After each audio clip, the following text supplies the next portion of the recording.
I would like to especially highlight Ansible Documentation, as it's one of the strongest, well-written documentation that I ever seen for some kind of open source tool.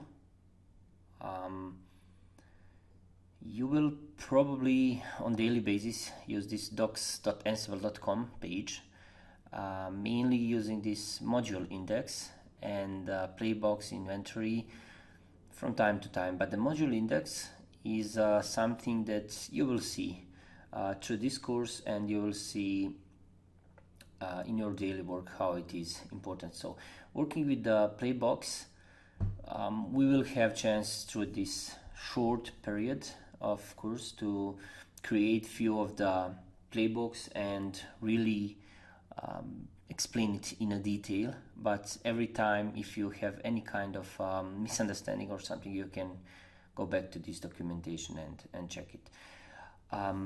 It's also very important to create this inventory file from the scratch, and to know how to organize your stuff within there.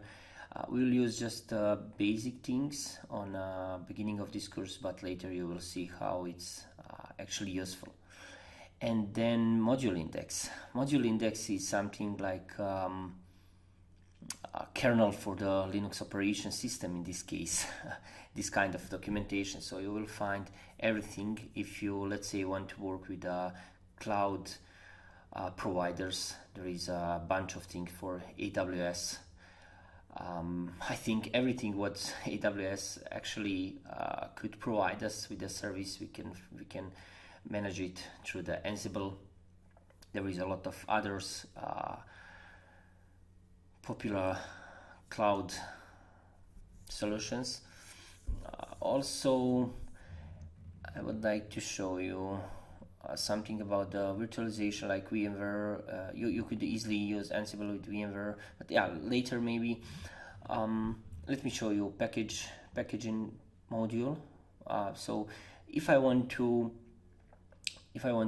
know how this apt package manager from the Debian or the Ubuntu, how it's working, I'm going to use this within Ansible. There is really nice written documentation. First of all, it's explaining all prerequisites that you need to have installed there, and then all this option is explained in a detail and much more. What is really, how to say, what's the right word for this, astonish, is that you have these examples. So with these examples, you could just easily copy paste this example and change, let's say, this foo thing into something meaningful like Vim or some kind of package, and put in your playbook, and you are ready to use it in a no time. So if you want to know what this, let's say, option update cache, there is really nice explanation. So you want to check some particular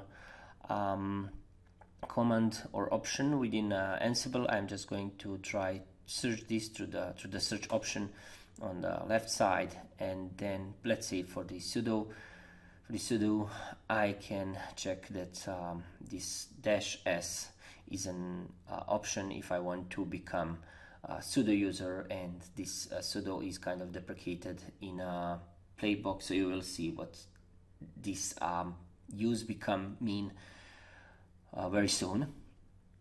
As I already mentioned, if we want to work with a virtualization platform like VMware, there is a bunch of options. Let's search for maybe working with VMware shell, or yeah, VMware shell.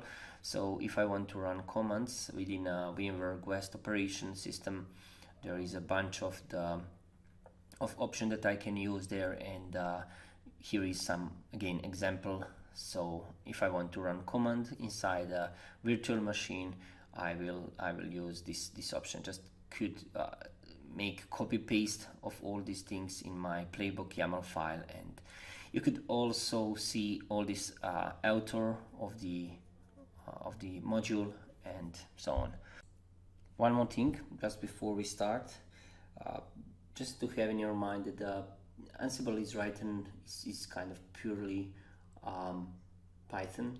So if you find any of module that there is some kind of issue or that something is kind of weird or wrong, you're always free to go to GitHub of Ansible page and then search for the code, maybe contribute or do some changes. Just good to know.